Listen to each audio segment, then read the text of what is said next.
Hello, I am Dr. Mirela Cerneanu, and I welcome you to the Wellness Optimizing Warrior MD podcast, the WOW MD podcast.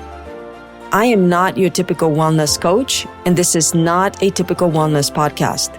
Here, I'll discuss educational facts about health, hormones, intimacy, anti-aging, and beauty trends, all very hot topics, to empower you to make great choices when it comes to your health and to your body. I want you to go, wow, I did not know that. Or, wow, this is going to make a great difference for me. Our healthcare system is broken and it needs a revolution. You and I can start one today. I am willing to share my knowledge with the world if you're willing to listen. Let's get started. Hello again, and this episode today will continue with the topic of being healthy. And I would like to discuss a little bit about maybe why we have so much chronic illness, why the mental health issues are on the rise in the US and the world. Talk a little bit about our health as individuals, as Americans, and as part of the world population. So I'd like to start talking about what being healthy means. And then I'm going to talk a little bit about sickness and are we sick and how sick we are. So I'm going to dive right in and start with something called the definition of being healthy. So how do we know that we are healthy? How do you know that you're a healthy individual? Do you know what the definition of healthy is? Well, let me tell you. According to the WHO, which is the World Health Organization, health is a state of complete physical, mental, and social well-being, and not merely the absence of disease or infirmity. So to translate that in simple terms, just because you are not sick or infirm or disabled does not mean that you are healthy. So this is a definition established in 1948. That's very interesting. So in my mind, I take this wording and kind of break it down a little bit. So basically being healthy means feeling well in our body, in our mind, our thoughts, our feelings, in our relationships with other people. Also, being healthy does not mean just not being sick, because not having any signs or symptoms of anything does not mean that you necessarily are healthy. Being healthy might mean that you eat a healthy diet, you exercise regularly, or you're super active and work your body with hard work or physical, not necessarily fitness or exercising, but you work in the fields or you do something regularly. You sleep 7 to 9 hours of restful sleep every night, and you blend work and fun really well. You have a purpose in life, and every day you engage with the community. You interact easily and wholesomely with your family, your colleagues, your friends, your neighbors, your church friends. How many of us can say that we meet all these criteria? Well, probably very few. And if you are listening to this and you are nodding your head and saying to yourself, that's me, then God bless you. You are lucky and you might be unique. And I sincerely hope you stay that way. So let me talk about some big numbers and bring some statistics to your attention. According to the CDC, that's the Centers for Disease Control, only 12% of adults in the US are metabolically healthy. And that is much worse in reality because a recent National Health and Nutrition Examination Survey study claims that only 6.8% of American adults are actually metabolically healthy. This study was published in 2019 and claimed that 88% of American adults had at least one feature of poor metabolic health. Now, many experts, doctors, politicians even, agree that as a society, we're moving in a wrong direction. We might live longer than we used to do 100 years ago, but we continue to get sicker and heavier. And keep in mind this study that I just mentioned that says that 88% of adults have one feature at least of being metabolically unhealthy, right? was done, and it covered a period that was between 1999 and 2018. It was the decade preceding the COVID-19 pandemic. And we know that the COVID-19 pandemic has only worsened our risk of obesity and other chronic illnesses. So first, before we dig into the whole disease thing, let me come back and just talk a little bit more about the concept of being healthy in a little detail, because I think that's important to grasp. Because, for example, I think I'm healthy. However, I am overweight and my waist circumference is not what it used to be in my 20s. So I have at least 1 to 2 features of metabolically unhealthy organism or body. So what is being healthy? Well, it means, again, piggybacking on the previous episode when I ended with this saying, mens sana in corpore sano. I ended the episode with this, which means to be healthy, you need first and foremost a healthy mind. So let me start here and talk a little bit about what is a healthy mind. Because I want to start from the top. And what's at the top of our body? Well, our head. It stays right on our shoulders. So let me start there. So what is mental health? Well, first of all, it's very important that mental health is an absence of anxiety and depression. And mental health means having a clarity of mind that allows you to process thoughts and emotions well without being overwhelmed. Good mental health means you wake up every morning with a purpose and excitement to start the day because you have a purpose. And it means you can probably experience the pure joy of being alive. Not happy necessarily.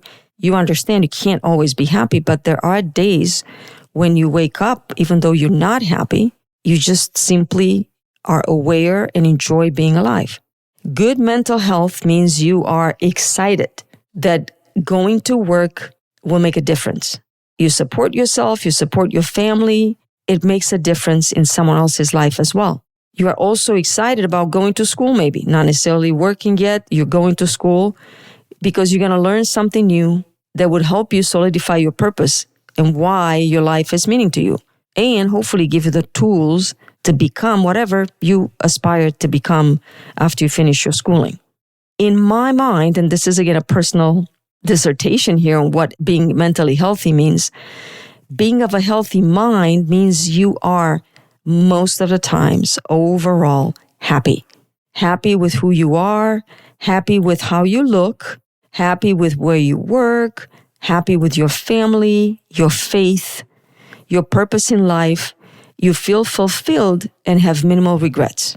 Now, I know it sounds like a tall order. Who in God's name, who in the world is happy and has all these things at once? Well, probably not necessarily no one, but very few people. But I believe that a mentally healthy human being does have a middle ground. So everything I just said does not have to be this tall order. Someone that's healthy would understand in a reasonable manner that either he or she can always work on being better and smarter, can always learn new things. However, he or she is overall happy with who they are.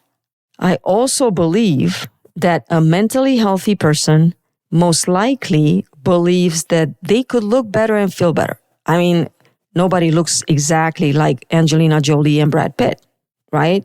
However, a happy person and a mentally healthy person should be content with their body's appearance and should not feel the need for major cosmetic surgery. Sure, we all can do a little laser here and there. We can tighten the skin. We can melt some fat. That's not the end of the world. That's not what I mean. However, changing your body's appearance means that there's something going on and you're not at peace, right? I also believe that a mentally healthy person might not be perfectly happy with their job or their school or their professors all the time. No one ever is.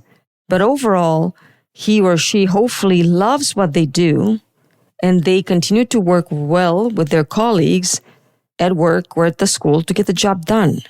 and so on and so forth. You get what I'm saying. There's always a middle ground, right? So you're not deep in the dumpsters and you're not on top of the hill either. We're always somewhere in the middle. And as far as regrets, we all have some regrets. But none of these regrets should hold us back, and they should only serve to help us make better decisions in the future. So mental health, I tried to simplify it and give you my own personal spin on it. But I did do a little research and looked into this as to what do people think mental health is. Now, what I'd like to talk about next is what is emotional health, because that's important. Is there such a thing as healthy emotions? Well, yes. And as it turns out, all emotions are healthy to an extent, to the extent that we do not let our emotions overrule our logical thinking and reasoning. So obviously it is healthy to be sad, to be angry, to be frustrated. However, waking up in the morning mad at the world or with a deep, unresolved, unrelenting fear of something that might not happen at all, and letting those emotions rule you, that is unhealthy. So many experts agree that people who are emotionally well and healthy, I guess, have fewer negative emotions. So they're overall just jolly happy all day, all night long. Now, interestingly enough, if you have less negative emotions, you are able to bounce back from difficulties faster. And this is a very important quality that we need to have. And if you have this quality called resilience, you're much more likely to stay healthy emotionally and mentally. And another sign of emotional wellness is being able to hold on to positive emotions longer, appreciate the good times, not dwelling on the bad times so much. Yes, they come. We all had them. We all were deep in the dumpsters.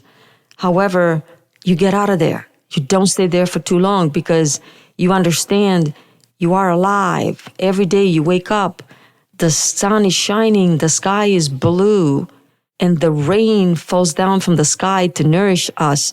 You need to find a reason why life is beautiful. So let me give you some suggestions taken from an NIH newsletter published in 2015 that I came across and I liked a lot. How to enhance your emotional wellness and develop a more positive mindset. And again, this is not a self-help episode, so I won't dwell too much on this, but let me share these with you. There's 5 things, very simple. Number 1, remember your good deeds. Give yourself credit for the good things you do for others every day. We all do things for others. Remember them. They give you purpose. Number 2, forgive yourself. Everyone makes mistakes. Learn from what went wrong, but don't dwell on it. Don't replay it over and over and over in your mind. That's not healthy. Number 3, spend more time with friends. Spend time with the people you love and stay away from people who hurt you, who abuse you, who are toxic. Surround yourself with positive, healthy people as much as you can. It will help you a lot. Maintain your sanity and stay of a healthy mind and have healthy emotions. Number 4, explore your beliefs about the meaning and the purpose of life. Now that might need time. And I know what you're going to say. I don't have any time to think about this. It might be very important. Think about how to guide your life by principles that are important to you. And hopefully that doesn't mean killing other people or harming others. But what are your principles? What do you stand for? Try to take those principles, be aware of them, and incorporate one of them daily into your regular life. Number 5, develop healthy physical habits. I'm going to talk more about this. So this is just with the healthy physical habits. Obviously, this is our bread and butter as physicians. Healthy eating, physical activity, regular sleep can definitely improve your physical and mental health. I've spoken about this. You know this. our diet, our exercise, our sleep, and our stress matter. So hopefully you are in agreement with me. We ideally need a healthy mind. We cannot be healthy without a healthy mind. And with that being said, let me share some statistics with you. So I gave you all the positive, beautiful thing at the beginning. Unfortunately, what's not so beautiful is that mental illness is very common in the United States. It is estimated that more than 1 in 5 adults lives with a mental illness. As of 2021, there was almost 60 million Americans. And mental illness obviously includes many different conditions that vary in degree of severity, ranging from mild to moderate to severe.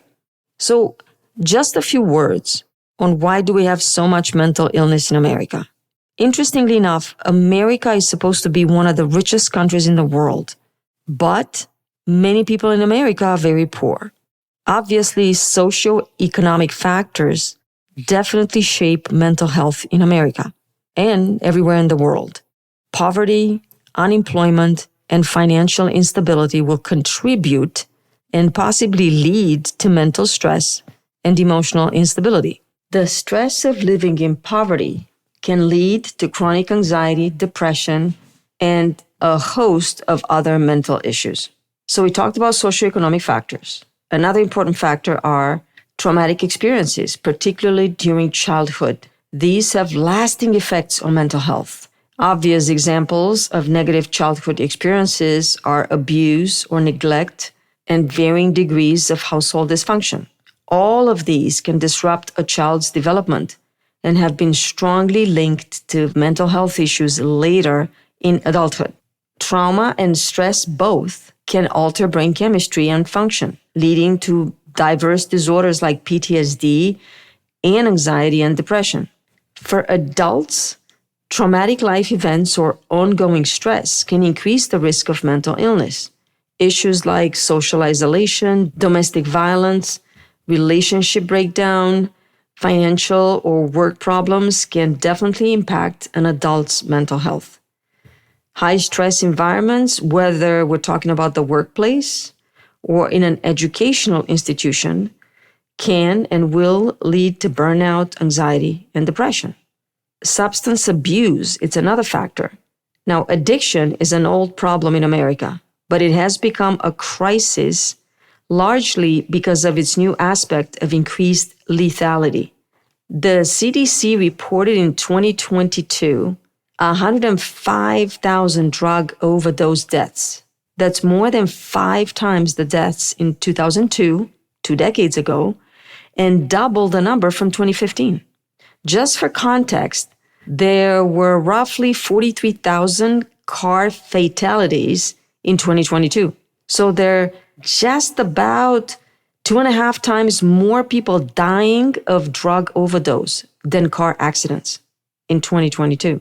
Also, lung and bronchial cancers, which are the top cause of death for any form of cancer, account for about 127,000 deaths in 2022, mostly obviously people over 50, and almost just as many people die of drug overdose as lung cancer.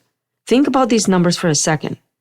Another issue are lifestyle factors and environmental stressors, which have a very important role in mental illness. Modern living comes with its own set of stressors that affect mental health. Pervasive means of digital technology and social media can and will create and enhance feelings of inadequacy, and particularly social isolation among young people. It's estimated that 72% of Americans use social media, probably 100% in urban areas and in certain demographics. Now, while social networking is great on one side, these platforms have allowed many people to stay in touch with family, with friends.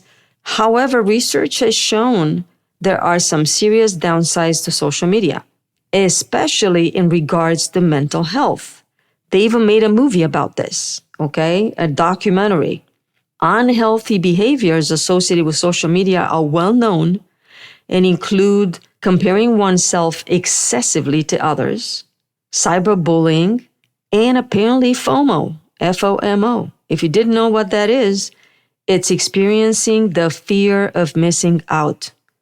Yes, that seems to be a crazy thing to experience, but apparently due to social media and people posting all these life-changing events they're going through, travels, amazing places they've gone to, events they attend, and so on and so forth, then people start experiencing a fear of missing out. Like they're not going to these places. They're not traveling to these exotic locations. Again, I think a little bit in some circumstances, posting stuff on social media is like flaunting what you're doing. And really, it's probably not healthy. But again, I'm not an expert. Other people are. And other people have already decided and studied this. And again, these are very unhealthy behaviors. And social media is the medium and the environment that makes these mental health outcomes more likely to happen the more you use social media, especially among younger people. A systematic review found that if you spend excessive time using social media, you're more likely to be anxious, depressed, to have negative body image, and psychological distress. So get off the phone, people. Not so much Instagram, TikTok, Facebook, and other things. Now, lots more to talk about. However, let me come back to our physical body and our physical health. Now, I talked a little bit about what mentally healthy is, and I talked about the fact that in America and unfortunately in the world, mental health is on the rise, and some of the reasons why. Now, our politicians and leaders should definitely talk about how sick Americans are and ideally plan to do something about it. As far as I know, our state of health is not a priority and not a big topic for our presidential candidates in this election cycle, but it should be. We cannot have a thriving, nourishing society or country if strife, violence, addiction, and mental illness are on the rise, and they affect so many people, as statistics clearly indicate. Now, switching to physical health, I mentioned being metabolically healthy earlier. So what does that mean exactly? What does it mean to be metabolically healthy? I'd like to start by talking and giving you the definition of metabolism.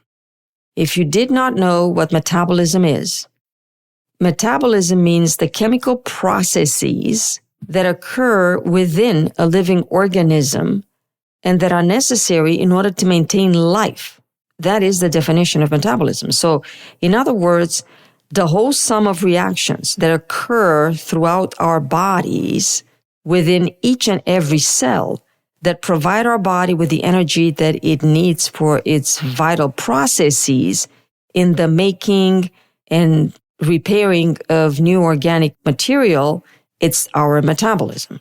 So in simple words, it's all the chemical reactions in our body's cells that change the food into energy so that the cells can do their job, whatever that job is. So to be metabolically healthy, you have to have no metabolic dysfunction. And what is metabolic dysfunction? How do you know whether or not you have a metabolic dysfunction? Well, medicine is really good at this. And there are some very basic symptoms to watch out for. Weight gain, weight loss, fatigue that doesn't respond to rest, brain fog, headaches, irregular menstrual cycles if you're a woman, erectile dysfunction if you're a man.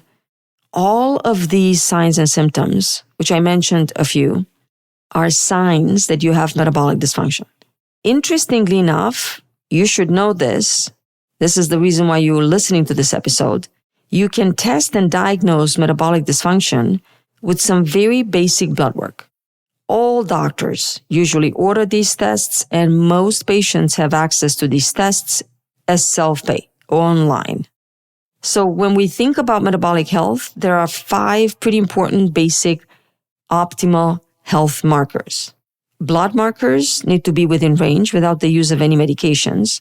And these markers that define optimal health are your blood glucose, number 1. Number 2, your triglycerides. Triglycerides are a type of fat, also called a lipid. They circulate in our blood all the time. They are the most common type of fat in our bodies. Triglycerides come from foods like butter, oils, or other types of fats that we eat. Triglycerides also come from extra calories our bodies do not need immediately. Unused calories are stored as triglycerides in our fat cells. And when our body needs the energy, it will release these triglycerides. Unfortunately, high triglyceride levels in our blood will increase the risk of heart disease and stroke. And high blood triglycerides can mean you might have a type of lipid disorder and you're definitely not metabolically healthy. So number 1 was blood glucose. Number 2 was triglycerides. Those are markers for optimal metabolic health. Number 3, high density lipoprotein cholesterol, HDL. This is the good cholesterol. I don't want to dive into it. I'm not giving you a lecture on lipid profile here. Number 4 is blood pressure. Very important. It's a very, very important health marker. Let me talk for 1 second about hypertension, because nearly 1 in 2 adults in the United States has hypertension, and that's approximately over 120 million adults. Why do we care about high blood pressure, and why is blood pressure a healthy, optimal health marker? Because elevated blood pressure is a major risk factor for heart disease and for stroke. High blood pressure is also called a silent killer because you can have high blood pressure without knowing it. I will dedicate a podcast to high blood pressure. However, what you need to know here today is that many Americans and people worldwide, likely, not just in America, are in denial about their high blood pressure. I hear this a lot in my office. Oh, my blood pressure is a little high today, but it's just in the doctor's office. It's normal at home, doctor, I swear. It is not normal to have elevated blood pressure in any circumstance. When you're stressed, when you're upset, when you're scared, it's not normal. Normal or healthy blood pressure needs to be less than 120 systolic, which is the higher number, and less than 80 millimeter mercury for diastolic blood pressure, which is the lower number. So optimal blood pressure is really 110/60 or 70. Now here's the kicker, and I want you to take this as a preview of whenever I have the time and the energy to do the podcast about the high blood pressure, which I promised it will come. This is what I want you to think about. We have an inordinate number of blood pressure medications. And interestingly enough, if you search why blood pressure medication doesn't work, the conventional medicine view on controlling your blood pressure is that your blood pressure is not controlled because you're not taking the medication correctly. Allopathic medicine is always going to put the blame on the patient somehow. However, what I want you to take away from this little divergence in my podcast episode today is that your blood pressure will be lowered by the medications. As soon as you stop taking the medication, your blood pressure will come right back up. Why? Because the blood pressure medication does nothing to address the cause for why your blood pressure is elevated. Your blood pressure medication is not a cure, people. The cure needs to be you and your doctor understanding why you have high blood pressure. How much weight do you need to lose to get your blood pressure under control? How much more exercise do you have to do to get your blood pressure under control? How many dietary changes do you have to undertake to get your blood pressure under control? How much less stress do you have to have? Or how much stress do you need to eliminate from your life in order to cure your high blood pressure? This type of questions can go on and on. I'm going to stop here and leave you thinking about this with the promise that I will come back. So coming back to my 5 important, simple health markers for metabolically healthy is the blood glucose, the triglycerides, the high density cholesterol, HDL, the blood pressure, and last but not least, the waist circumference. Again, you can have a reasonably skinny person that has a pretty large waist, and that's a telltale sign right then and there. Abdominal fat, no bueno. It's not the good kind of fat, and we do not want to have that. Coming back to our general state of health in the world and in America, I just want to mention, you might have or you might have not watched some of the election events that are happening out there. Interestingly enough, at least one side is talking about how sick we are. According to the CDC, if you didn't know, please be aware that an estimated 129 million people in the US have at least one major chronic disease. And that's heart disease, cancer, diabetes, obesity, hypertension, etc. And this is defined by the US Department of Health and Human Services. More so, over the past 2 decades, prevalence of chronic disease has increased steadily. And guess what? This trend is expected to continue. If you didn't know, please listen. An increasing proportion of people in America are dealing with multiple chronic conditions. 42% of people, 42%, that's almost half of us, have 2 or more. And 12% of Americans have at least 5 chronic conditions. That is 1 in 8 Americans. Think about this number for a minute. If you didn't know, as of 2019, the US ranked 36 in the world in terms of life expectancy, behind Slovenia and Costa Rica, 5 spots behind Cuba. That's just mind-boggling. Besides the personal impact, chronic disease has a substantial effect on the US healthcare system because 90% of the annual $4.1 trillion healthcare expenditure is attributed to simply managing and treating chronic disease and mental health conditions. So, what do we absolutely need in order to be healthy? Well, we are what we eat. So I'm not going to necessarily talk about our diet, as I have talked about this at length in previous episodes, but I want to make it clear in this episode that your food chain, as well as my food chain, has been hijacked for the sake of profit. And you need to be aware that our diet is making us sick. If you don't believe me, please keep listening. People talk about this, experts talk about this, doctors talk about this. I'm not the only one talking about this. We are smart, mature adults. And hopefully we have some self-control and awareness about this, that our diet is no longer clean and has been hijacked. But guess what? Your children do not. Your children go to school, to parties, they go out to eat with friends, they eat a lot on the go, and that what they eat is various processed, tasty, and addictive snacks. No matter how hard you try as a parent to control what they eat, these processed foods are everywhere. They surround us. They're available everywhere you look, everywhere you go.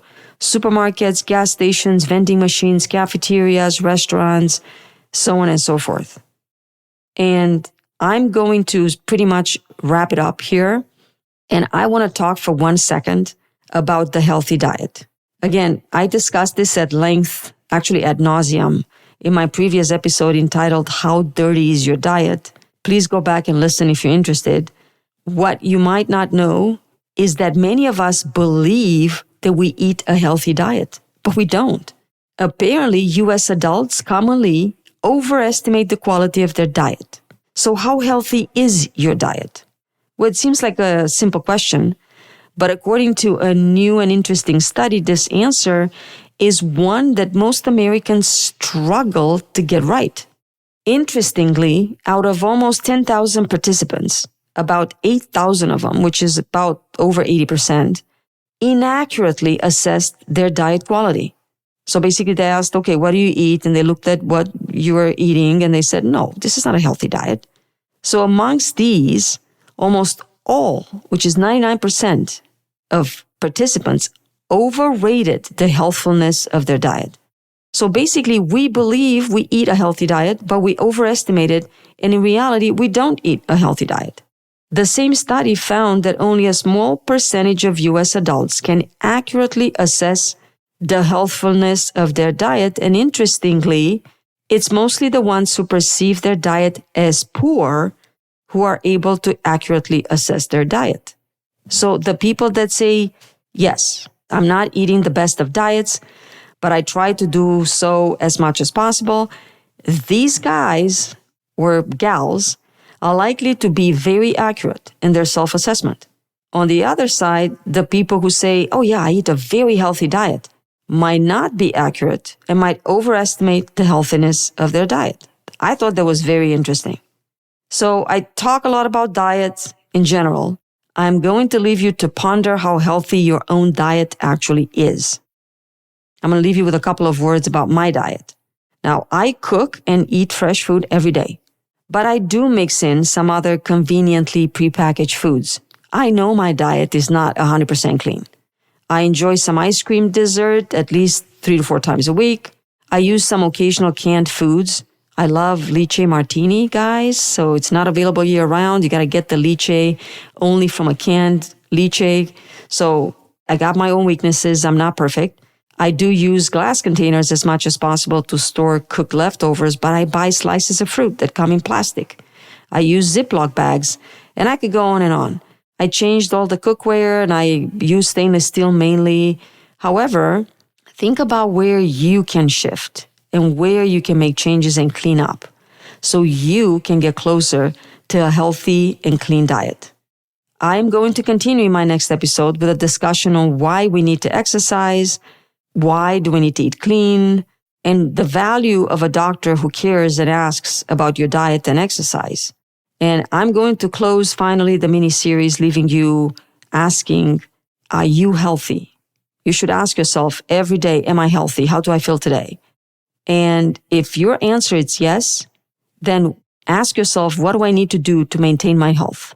And if your answer is going to be no, I don't feel healthy, I don't think I'm healthy, then what can you do to reverse course and get healthy? So I will end on this note and meet you next week.